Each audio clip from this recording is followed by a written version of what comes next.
speak. It's an honor and a privilege to be here and talk to you guys. I noticed you guys gave me 15 minutes to talk at the beginning. Obviously that was planned for Colonel Chaptal, but he couldn't be here. So about 5 to 10 minutes is more my range of speaking. Like I said, it is a privilege for me to be here, and I do want to touch on a couple things because I think this is one of the unique things in the Air Force in terms of how you guys remember your fallen and the care that you take as a community for the families of those fallen. I think that's very unique. When you come from a flying background like mine, you just don't see that in other communities. We talk about gone but not forgotten, and in other communities it's mostly, a picture goes up on the wall and that's kind of the extent of it.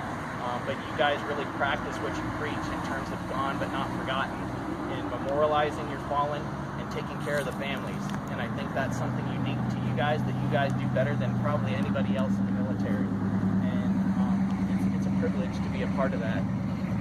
And I want to personalize it a little bit, talking about the fallen, and talk about this guy here for a little bit, A1C Ray Lozano.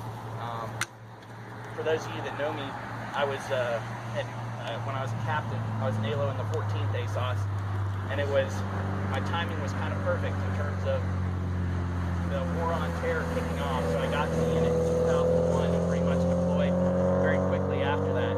I got back from my first deployment and was getting ready to go on a second deployment to Iraq, and in between those two deployments, Ray Lozano got to the squadron. Our squadron was so spread out because we had rotations that were continuously going out to Afghanistan that we had kind of grouped all of our personnel into one flight, and I was in charge of that flight.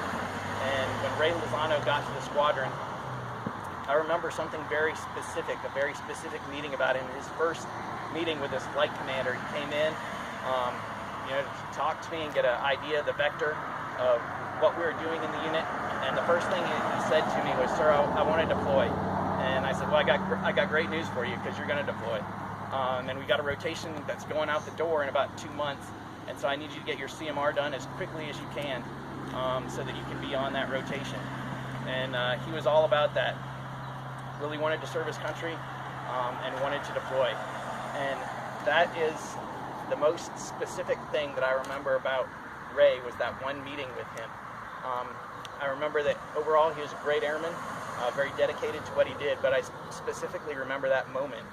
And I would just urge you, you never know when those last moments are going to be. Take the time to get to know each other in the unit, further that brotherhood, and look out for each other. Ray ended up deploying late in 2002, and into 2003. He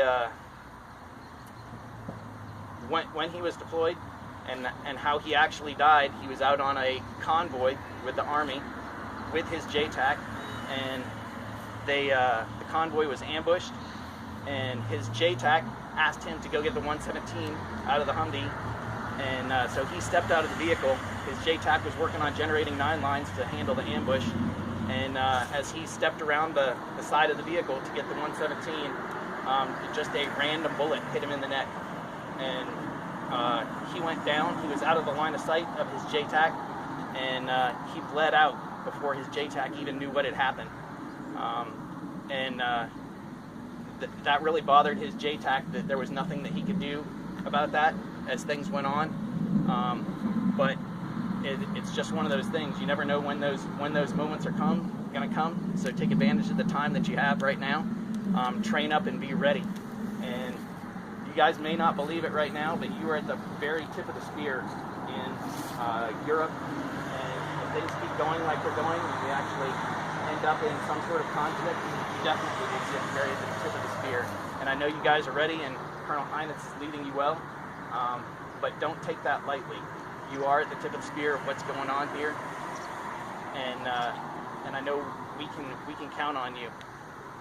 To kind of close out this, it's not just about remembering the fallen, but it's about helping their families in the future. And so the TACP Association takes care of that. And I know Ray's family, when he deployed, he had a little kid, and his wife was pregnant with their second child. It's been 14 years since then, and the TACP Association has taken care of his family for those 14 years. And I know that they've depended on the TACP Association, and the TACP Association has always been there for them. So it's not just about remembering people, it's about doing stuff and raising funds.